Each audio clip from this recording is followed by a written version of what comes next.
పిఠాపురంలో వేడెక్కింది రాజకీయం. ఎక్కడ చూసినా కూడా సవాళ్లు ప్రతి సవాళ్ల మధ్య పిఠాపురం రాజకీయం కొనసాగుతోంది. ఇక వైసీపీ తరపున పోటీ చేసిన వంగా గీత పవన్ కళ్యాణ్కి సవాల్ చేశారు. ఇచ్చిన హామీలు నెరవేర్చాలన్నట్టుగా తాను సవాల్ చేయడం జరిగింది. ఇక పవన్ కళ్యాణ్ వెంటనే ఇచ్చిన హామీలు అమలు చేయాల్సిన అవసరం ఉంది. ఇక మీ ప్రభుత్వం ఏర్పాటయ్యాక అరాచకాలు పెరిగాయంటూ కూడా వంగా గీత మాట్లాడిన పరిస్థితి కనబడింది. ఇక నాకు ఎమ్మెల్సీ పదవి ముఖ్యం కాదు, పురుషోత్తపట్నం నుంచి నీళ్లు విడుదల చేశామంటూ వర్మ పేర్కొన్నారు టీడీపీ నియోజకవర్గ ఇన్ఛార్జ్. ఇక పవన్ ఇచ్చిన హామీలకు కట్టుబడి ఉన్నామంటూ మాటలు పెట్టుకునేందుకే ఇంటి స్థలాన్ని కొన్నారంటున్నారు శ్రీనివాసరావు, జనసేన నియోజకవర్గ ఇన్ఛార్జ్ మరెడ్డి శ్రీనివాసరావు పేర్కొనడం జరిగింది. ఇక ప్రజా సమస్యల పరిష్కారం కోసమే గ్రీవెన్స్ సెల్ కూడా ఏర్పాటు చేస్తామంటున్నారు శ్రీనివాస్. మొత్తం మీద ముగ్గురు మధ్య సవాళ్లు ప్రతి సవాళ్లు కొనసాగుతున్నాయి. వంగా గీత, మాజీ ఎమ్మెల్యే అక్కడ వర్మ కావచ్చు, ఆ తర్వాత జనసేన నియోజకవర్గ ఇన్ఛార్జ్ శ్రీనివాస రావు కూడా. మొత్తం మీద ముగ్గురు మధ్య ఒకరిపై ఒకరు సవాలు విసురుకుంటున్నారు. తనకి ఎమ్మెల్సీ పదవి ముఖ్యం కాదు, ఇక్కడ నియోజకవర్గానికి సంబంధించిన సమస్యలే పరిష్కారం కోసమే ముఖ్యమంటూ ఆయన వర్మ మాట్లాడడం జరిగింది. వంగా గీత ఏమో మీ ప్రభుత్వం ఏర్పాటయ్యాకనే ఇక్కడ అరాచకాలు మొదలయ్యాయి, మీ ప్రభుత్వం ఇచ్చిన హామీలు అమలు చేయండి ఫస్ట్ అంటూ కూడా ఆవిడ పవన్ కళ్యాణ్కి సవాల్ చేయడం జరిగింది. ఒకసారి దానికి సంబంధించి పెద్ద ఎత్తున పిఠాపురం నియోజకవర్గం మొత్తం కూడా చర్చనీయాంశమవుతోంది.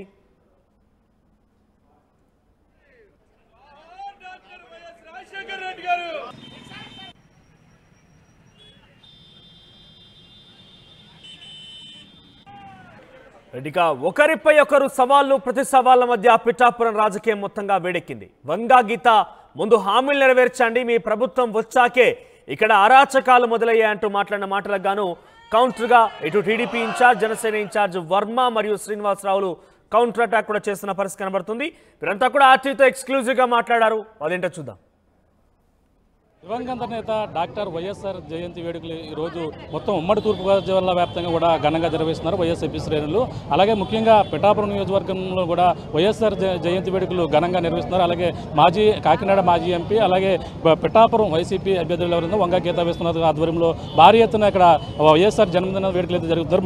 మాట్లాడే ప్రయత్నం చేద్దాం. మేడం చెప్పండి, వైఎస్ఆర్ జన్మదిన 75వ జన్మదిన వేడుకలు ఏ విధంగా నిర్వహించారు, కార్యకర్తలు ఏ విధంగా పాల్గొన్నారు? ఈరోజు మహానేత ప్రజల హృదయాల్లో ఒక సుస్థిరమైన స్థానాన్ని సంపాదించుకున్న వైఎస్ రాజశేఖర రెడ్డి గారి 75వ జయంతి సందర్భంగా రాష్ట్ర వ్యాప్తంగా అందరూ కూడా ఘనమైన నివాళులు అర్పించడం జరుగుతుంది. ప్రజల హృదయాల్లో సుస్థిరమైన స్థానాన్ని సంపాదించుకున్న వ్యక్తి వైఎస్ రాజశేఖర రెడ్డి గారు. ఎంతకాలం పరిపాలించామనేది కాదు, ప్రజలకి ఎంతగా చేరువయ్యామో, ప్రజలకి ఎంత మేలు చేశామనేది ముఖ్యమైనది. అలా చెప్పుకోవాల్సి వస్తే ఫస్ట్ వైఎస్ రాజశేఖర రెడ్డి గారిని చెప్పుకోవచ్చు. ఎందుచేతనంటే ఈరోజు పోలవరం గురించి అందరూ చర్చించుకుంటున్నారన్న, రైతాంగానికి బహుళార్థ సాధక ప్రాజెక్టు ఈరోజు బతికుందన్న వైఎస్ రాజశేఖర రెడ్డి గారి పుణ్యమే. ఆ రోజు కాలువలు తవ్వించి దాన్ని ఒక రూపాన్ని తీసుకుని రావటం జరిగింది. అంతేకాకుండా పరిపాలన అన్ని రంగాలుగా చేస్తూ ముఖ్యంగా రైతాంగానికి ఆయన చేసిన మేలు, రైతాంగం అందరూ కూడా రాజశేఖర రెడ్డి గారంటే ఎవరో కాదు, మా వ్యక్తి, మా కుటుంబ సభ్యుడు, మా నేత అని చెప్పి అందరూ హృదయాల్లో పెంచుకున్నారు.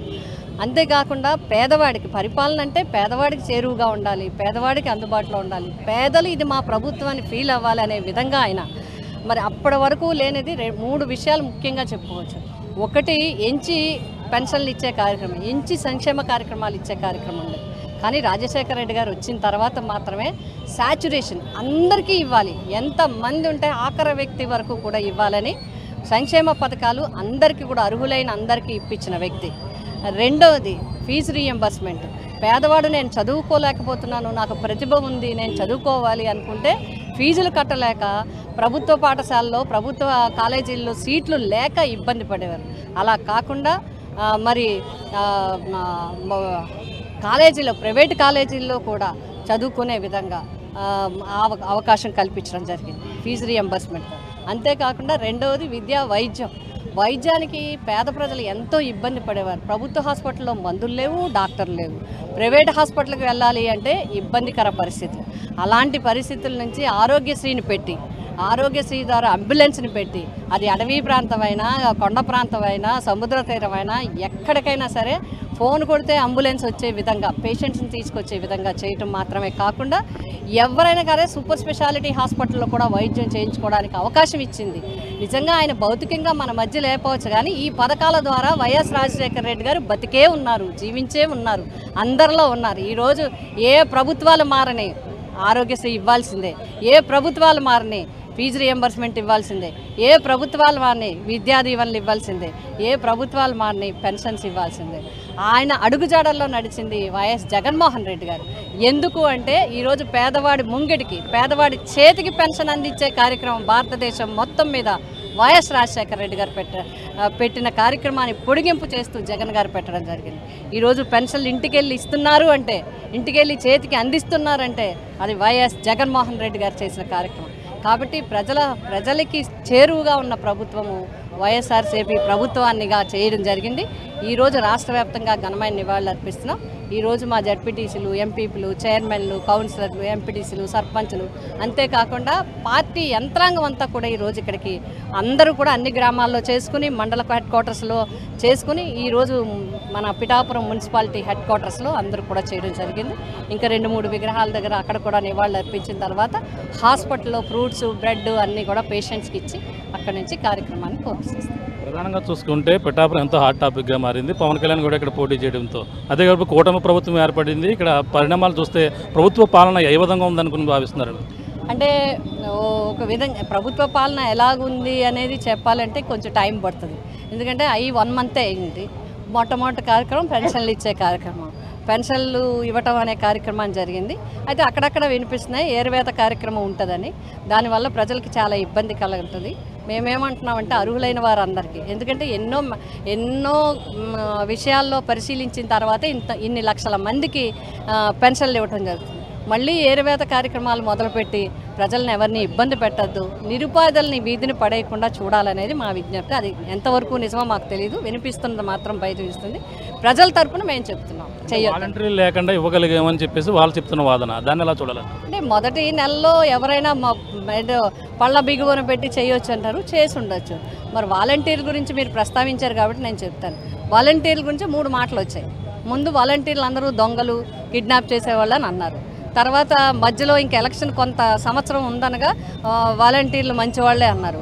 ఎలక్షన్ దగ్గరికి వచ్చిందని వాలంటీర్లు అంత సర్వీస్ చేసేవాళ్ళు లేరు, వాలంటీర్లు మేము కంటిన్యూ చేస్తాం, ఎంతమంది ఉంటే అంతమందికి మేము మళ్ళీ ఉద్యోగం ఇస్తాం, 10,000 మీకు హానరోరియం కూడా 10,000 ఇస్తామని చెప్పి ఈరోజు వాలంటీర్లు అక్కర్లేదు అనే మాట ఎలక్షన్ దాటిన తర్వాత చెప్తున్నారంటే వాలంటీర్లను ఒట్టిగా వదిలేస్తారా, వాలంటీర్లను ఉపయోగించుకుంటారా ఏంటి అనేది మనం వేచి చూడాల్సిన అవసరం. అంటే ప్రధానంగా చూసుకుంటే ఏదైతే వైసీపీపై దాడులు జరుగుతున్నాయని ప్రధానంగా ఆ వైసీపీ నాయకులు మీరందరూ కూడా ఆరోపిస్తున్నారు. దీన్ని ఎలా చూడాలంటారు? అంటే ఎప్పుడు కూడా మంచి విధానం మంచిది కాదు. గతంలో కూడా మనం చూసాం. ఇంచుమించుగా 2014 తర్వాత మన రాష్ట్రం ఏర్పడిన తర్వాత ఈ రకమైన వాతావరణం కొద్దిగా వచ్చింది. ఎప్పుడు కూడా ఎన్నికలు అనేవి రాజకీయానికి సంబంధించింది. ప్రజా జీవితాన్ని శాంతియుతంగా ఉంచాల్సింది, సమాజాన్ని శాంతియుతంగా ఉంచాల్సిన బాధ్యత ప్రభుత్వాల మీద ఉంది. కాబట్టి కక్షలు కార్పణ్యాలతో ఏదో లేదు మనకి ఓటేయలేదనో లేకపోతే ఇతను మన పార్టీ కాదు అని దాడులు చేయటం అనేది అన్యాయం. అది మంచి పద్ధతి కాదు. అది విరమించుకోవటం అనేది ఇప్పటికైనా కూడా వాటిని నిలుపుదల చేయటం అనేది చాలా మంచి విషయం. ఉప ముఖ్యమంత్రిగా పవన్ కళ్యాణ్ వచ్చారు. పిఠాపురం నియోజకవర్గం ఇచ్చిన హామీలన్నీ కూడా ఆయన నెరవేరుస్తారని మీరు భావిస్తున్నారండి? చూడాలి, వేచి చూడాలి. ఎందుకంటే ఆయన కూడా చేయాలనే చెప్తున్నారు, చేస్తాననే చెప్తున్నారు. ఒక 1 మంత్ అంటే చాలా తక్కువ టైం. కాబట్టి మనం అందరం కూడా వేచి చూడాలి. ఎవరైనా, మేమైనా, ప్రతిపక్షమైనా, ప్రభుత్వ పక్షమైనా ప్రజలకి మేలు జరగాలి. ప్రజలకి మేలు జరిగితే ప్రభుత్వ పక్షాన్ని మంచిది, ప్రజలకి మేలు జరగకపోతే ప్రతిపక్షం మేము యాక్టివ్గా ఉంటాం. ప్రధానంగా చూసుకుంటే ఉప ముఖ్యమంత్రి పవన్ కళ్యాణ్ గారు పెద్దిరెడ్డిపై ఆరోపణలు చేశారు. ఎర్రచందనం విషయంలో అప్పుడు దోపిడీకి పాల్పడ్డారని చెప్పేసి. దీన్ని కూడా ఎలా చూడాలంటారు? ఇప్పుడు దానికి మిథున్ రెడ్డి గారు కూడా కౌంటర్ ఇవ్వటం జరిగింది. నేను ఏ పరీక్షకైనా నేను సిద్ధంగా ఉన్నాను, సత్య శోధనకు కూడా సిద్ధంగా ఉన్నాను. ఈ 1 సంవత్సరం కాదు, 3 సంవత్సరాలైనా, ఎన్ని సంవత్సరాల ముందు నుంచైనా నా మీద చేసుకోమన్నారు. కాబట్టి నేనేమంటానంటే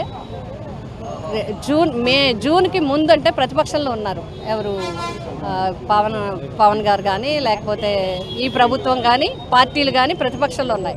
కాబట్టి అప్పుడు ఆరోపణలు చేయడమే ప్రధానం. బట్ ప్రభుత్వంలోకి వచ్చిన తర్వాత ఆరోపణలను రుజువు చేయాల్సిన బాధ్యత వారి మీద ఉంటుంది. కేంద్రంలోనూ రాష్ట్రంలోనూ ఆయన స్వయంగా వారందరూ కూడా అధికారంలో ఉన్నారు. కాబట్టి అధికారంలో ఉన్నప్పుడు ఆరోపణలు చేయటం, వ్యక్తుల్ని మరీ కించపరచడం, మీటింగుల్లో వాళ్ళకి ఇబ్బంది కలిగించేలా మాట్లాడటం కరెక్ట్ కాదు. ఇప్పుడు ప్రభుత్వ పక్షంలోకి మీరు వచ్చారు కాబట్టి ఆరోపణలు ఎక్కడైనా ఉంటే వాటిని రుజువు చేయాలని చెప్పి నేను కోరుతున్నాను. అంటే కాంగ్రెస్లో విలీనం చేస్తున్నారని బెంగళూరులో మంత్రాలు జరిగాయని అన్నారు. దీనిపై ఎలా చూడాలంటారు? అట్లాగేనండి, లేనివి పార్టీని బదనాం చేయాలనో వ్యక్తుల్ని బదనాం చేయాలనో ఇట్లా వైఎస్ఆర్సీపీ పార్టీ ఎప్పుడు కూడా స్ట్రాంగ్గానే ఉంటుంది. ప్రజల్లో ఉన్న పార్టీ, బలంగా ఉన్న పార్టీ, నాయకులు కార్యకర్తలు ఉన్న పార్టీ. Thank you madam. ఇది ప్రధానంగా అయితే వంగ గీతా విశ్వనాథ్ అయితే ఒకటే చెప్తున్నారు. ప్రధానంగా ఏదైతే వైఎస్ రాజశేఖర రెడ్డి తెచ్చినటువంటి పథకాలు అలాగే చేసినటువంటి సంక్షేమ పాలనే ఇప్పుడంతా కూడా గుర్తు చేసుకున్నారు. ఆయన 75వ జయంతి పురస్కరించుకుని ఇక్కడ అంతా కూడా వైసీపీ నాయకులతో భారీ ఎత్తున కార్యక్రమాలు కూడా పెట్టినటువంటి పరిస్థితి. ముఖ్యంగా రాష్ట్ర పాలన అయితే కొన్ని రోజులు మాత్రమే ఈ కూటమి అధికారం చేపట్టిన నేపథ్యంలో అలాగే ప్రధానంగా వాళ్ళకి కొంతసేపు సమయం ఇవ్వాలి, అలాగే పాలన చేస్తామని చేసి చూపిస్తారన్నారు. అలాగే పిఠాపురంలో కూడా హామీలు ఇచ్చినటువంటి ఉప ముఖ్యమంత్రి పవన్ కళ్యాణ్ కూడా చేస్తారని చెప్పినారు. కొన్ని రోజులు వేచి చూడాలని చెప్పేసి ప్రధానంగా అన్నారు. ఏదైతే ఎర్రచందనం సంబంధించినటువంటి దానిపై ఆరోపణలు ఏవైతే ఉన్నాయో అన్నీ కూడా వీళ్ళ కేంద్రంలోనూ అలాగే రాష్ట్రంలో కూడా అందరూ కూడా అధికారంలో ఉన్నారు కాబట్టి దానిపై నిజమైనటువంటి నిజాలు ఉంటే బయట పెట్టాలంటూ దానిపై పూర్తిగా సరే ఉన్న తర్వాత ఆధారాలు ఉంటేనే మాత్రమే దీనిపై కూడా మాట్లాడాలంటూ ప్రధానంగా వంగ గీతా విశ్వనాథ్ చెప్తున్నారు. ఏదైనా వైఎస్ఆర్సీపీ పార్టీ విలీనం అనేది కూడా ఎట్టి పరిస్థితిలో లేదు, కేవలం పుకార్లు మాత్రమే అని చెప్పేసి వంగ గీతా విశ్వనాథ్ అయితే చెప్తున్న పరిస్థితి ప్రధానంగా ఉంది. ఏదేమైనా మొత్తం ఉమ్మడి ఏదైతే పరిపాలన ఏదైతే ఉందో కొన్ని రోజులు సమయం ఇచ్చి వాలంటరీ వ్యవస్థ కావచ్చు వాళ్ళందరూ కూడా గతంలో వాళ్ళే అన్నారు వాలంటరీ వ్యవస్థ ద్వారా ఎన్నో అవకతవకలు జరుగుతుంది అన్నారు. కానీ వాళ్ళ మళ్ళీ ఇప్పుడంతా కూడా ఒక నెలలో మాత్రమే పెన్షన్లు ఇచ్చే పరిస్థితి ఉంది.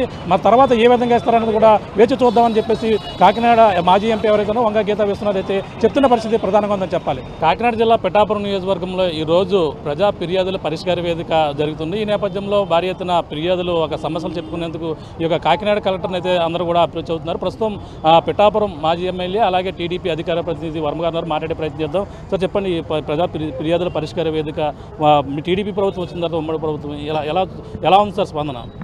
చాలా బాగుంది. ఏంటంటే ఎన్ని సమస్యలు ఈ 5 సంవత్సరాలు పేరుకుపోయి ఉన్నాయి. ఇక్కడ క్రౌడ్ చూస్తుంటే అదే విధంగా ఉంది. మరి కూటమి ప్రభుత్వం ఈ కార్యక్రమం చేసినందుకు మరి ముఖ్యమంత్రి గారికి ధన్యవాదాలు చేస్తున్నాం. అన్నిటికంటే ముఖ్యంగా పవన్ కళ్యాణ్ గారు పిఠాపురాన్ని సెపరేట్గా పెట్టించారు. ఆయనకు కూడా మరి ఈరోజు ఇన్ని సమస్యలను బయటికి తీసుకొచ్చినందుకు ఆయనకు కూడా ప్రత్యేకమైన ధన్యవాదాలు తెలియజేస్తున్నాం. ఈవేళ ఇక్కడికి వచ్చేసరికి సమస్యలు మేమేమి ఇచ్చామంటే మత్స్యకారులకు సంబంధించి చనిపోయిన వాళ్ళకి ఇప్పటివరకు రీఎంబర్స్మెంట్ పేమెంట్లు లేవు, వాటిని ఇవ్వాలని. అలాగే 10 బోట్లు మొగలో హార్బర్ సరిగ్గా మొగ ఓపెన్ చేయకపోవడం వల్ల మొగలో బోట్లు పగిలిపోయినాయి. ఆ 10టికి రీఎంబర్స్మెంట్ వలలకి ఇవ్వాలని ఇచ్చాం. అన్నిటికంటే ముఖ్యంగా పీబీసీ కెనాల్ పిఠాపురం బ్రాంచ్ కెనాల్కి వాటర్ రావట్లేదు. దానికి కారణం బిక్కవాల్ దగ్గర ఉన్న 3 బ్రిడ్జిల కింద గుర్రపడెక్క పేరుకుపోవడం వల్ల వాటర్ మూమెంట్ అవ్వట్లేదు.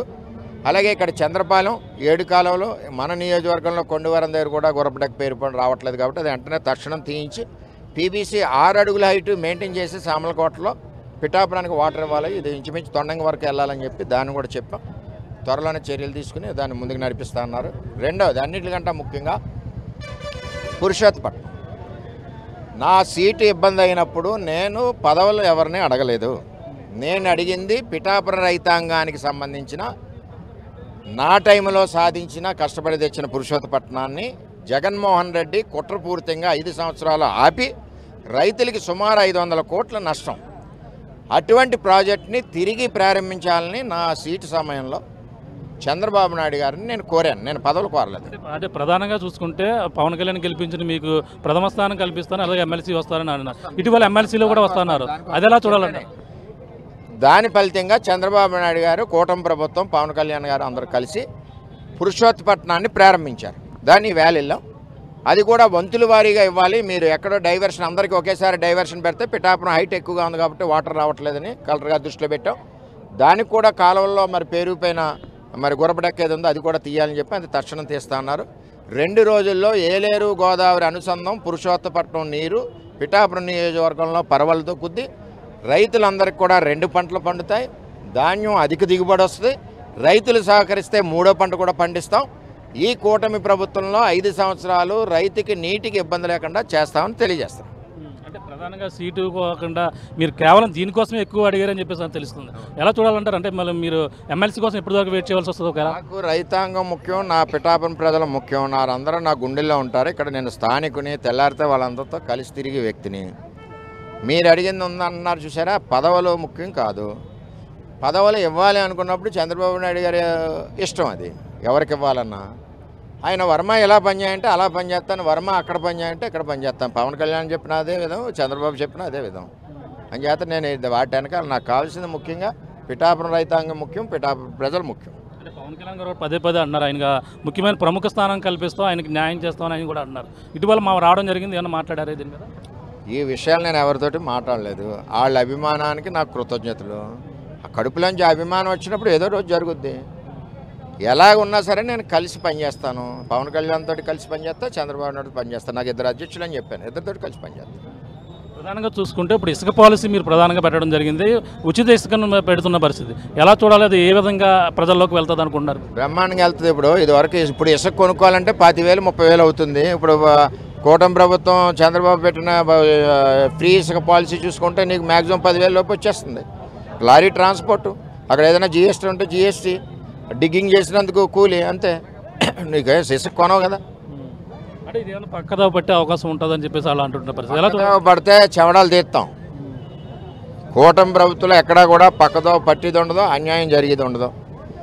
నేరుగా లబ్ధిదారుడు ఎవరైతే ఉంటాడో లబ్ధిదారుడికి శాండ్ అందుద్ది సిస్టమేటిక్గా, ఫస్ట్ కమ్ ఫస్ట్ బేసిస్లో.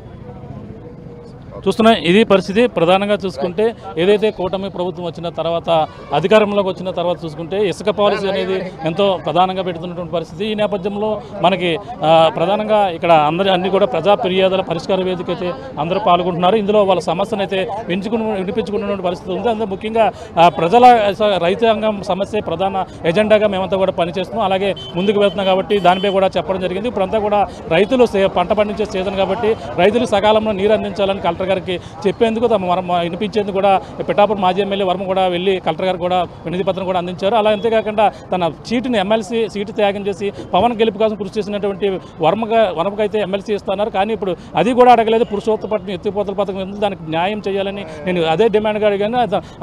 చంద్రబాబు నాయుడు ఏదైతే ఆజ్ఞించారో ఆజ్ఞ ప్రకారం పనిచేయడానికి నేను సిద్ధంగా ఉన్నాను. ఆయనే ఎప్పుడైతే ఎమ్మెల్సీ ఇస్తారో అప్పుడే తీసుకుంటా. కానీ దానిపై కాకుండా నేను పురుషోత్తపట్నం సంబంధించినటువంటి దానిపైనే ప్రధానంగా అడుగుతున్న పరిస్థితి ఉంది. దానిపైనే ప్రధానంగా దృష్టి పెట్టి రైతాంగాన్ని ఆదుకోవాలని చెప్పడం జరిగిందని చెప్పేసి పిఠాపురం మాజీ ఎమ్మెల్యే వర్మ అలాగే టీడీపీ అధికార ప్రతినిధి వర్మ గారు చెప్తున్న పరిస్థితి ప్రధానంగా ఉంది. కాకినాడ జిల్లా పిఠాపురం నియోజకవర్గంలో ఈ రోజు అయితే ప్రజా ఫిర్యాదుల పరిష్కార వేదిక కార్యక్రమం పిఠాపురం జరుగుతుంది. ఈ నేపథ్యంలో ప్రధానంగా చూసుకుంటే అనేక మంది తమ సమస్యలు పిఠాపురం నియోజకవర్గవాసులు అయితే చెప్పుకున్నారు. ప్రస్తుతం పిఠాపురం జనసేన ఇన్ఛార్జిగా ఉన్నటువంటి మర్రెడ్డి శ్రీనివాస్ గారు మాట్లాడే ప్రయత్నం చేద్దాం. సార్ చెప్పండి, ఈ ప్రజా ఫిర్యాదుల పరిష్కార వేదికకి స్పందన ఏ విధంగా ఉంది? జనాలు ఏ విధంగా వస్తున్నారు? స్పందన అయితే అద్భుతం అండి. ప్రస్తుతానికి వచ్చిన ఫిర్యాదులు 600 నమోదయ్యాయి.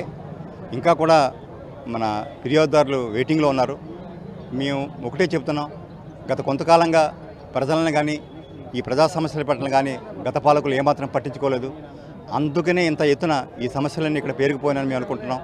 దానికి దిశగానే మా అధ్యక్షులు, పిఠాపురం శాసనసభ్యులు, రాష్ట్ర ఉప ముఖ్యమంత్రి వర్యులైనటువంటి పవన్ కళ్యాణ్ గారి ఆదేశాల మేరకు ఈ కార్యక్రమం జరుగుతుంది. తప్పకుండా ఈ వచ్చిన ఫిర్యాదులన్నీ కూడా వాటి ప్రయారిటీని బట్టి సమీక్షించి పెన్షన్లు కానీ, అదేవిధంగా భూ సమస్యలు కానీ, డ్రైనేజీలు కానీ, నీటి సమస్య కానీ, రోడ్లు కానీ, ఇవన్నీ వారి ప్రయారిటీని బట్టి తప్పకుండా కూడా అన్నీ కూడా అటెండ్ అవ్వడం జరిగింది. అధికారులందరూ కూడా వారు చెబుతున్నారు. వీటికి సంబంధించిన ప్రతి ఫిర్యాదుకి 15 రోజుల లోపల వారి ఆఫీస్ నుంచి ఉత్తర్వు వస్తుంది. అది ఏ స్టేజ్లో ఉంది, ఎప్పుడు పరిష్కారం అవుతుందనే దానికి కూడా వారు మార్గం చూపుతారు. అదేవిధంగా ప్రతి 15 రోజులకోసారి ఇక్కడ పిఠాపురంలో కూడా ఈ కార్యక్రమం కొనసాగుద్ది. ఈ సమస్యల తీవ్రత తగ్గే వరకు కూడా ఇది కొనసాగాలని కూడా నేను కూడా ఆకాంక్షిస్తున్నాను. తప్పకుండా పిఠాపురం వాసులకి మేమేమైతే వాగ్దానం చేశామో అది తప్పకుండా కూడా మేము నెరవేర్చే ప్రయత్నంలో భాగమే ఈ తొలిగడుగుగా దీన్ని మేము భావిస్తున్నాం. అంటే ముఖ్యంగా ఏ సమస్యల మీద రావడం జరుగుతుందండి? మీరు అప్పుడు 600 మందికి వచ్చారన్నారు. ఇంకా ఏ సమస్యల మీద ఎక్కువ రావడం జరుగుతుంది? ముఖ్యంగా పెన్షన్దారులు ఉన్నారు సార్. ఆరోగ్య విషయాల నిమిత్తం వారికి ఆర్థిక సహాయం కోసం వచ్చిన వారు ఉన్నారు. భూ సమస్యల మీద వచ్చిన వారు ఉన్నారు, డ్రింకింగ్ వాటర్ మీద వచ్చిన వారు ఉన్నారు, ఇళ్ల స్థలాల మీద వచ్చిన వారు ఉన్నారు, అదేవిధంగా స్థలాల వ్యవసాయ భూముల పరిష్కారం, అదేవిధంగా ఎస్సీజెడ్లో పరిష్కారం, కాంపన్సేషన్ చెల్లించకుండా భూములు తిరగకుండా ఉన్న సందర్భం కూడా వచ్చింది. ఇతరత్ర అనేక సమస్యలు ఇక్కడ వచ్చాయి. అవన్నింటినీ కూడా ప్రాధాన్యత రీత్యా వాటిని పరిష్కరించడం జరుగుతుంది. అంటే ప్రత్యేకంగా కలెక్టర్ గారు కూడా పిఠాపురం మీద దృష్టి పెట్టి ఆయన 2 సార్లు ఇక్కడ పెట్టేందుకు కూడా అన్నారు. ఎప్పుడెప్పుడు ఉండే అవకాశం ఉందంటారు జనరల్గా? ప్రతి ఆల్టర్నేటివ్ డేస్ సార్ ఇక్కడ ఉంటారండి. ఈ సమస్యల తీవ్రత అటెండెన్స్ తగ్గే వరకు కూడా ఈ కార్యక్రమం కొనసాగుతుందని చెప్తున్నాం.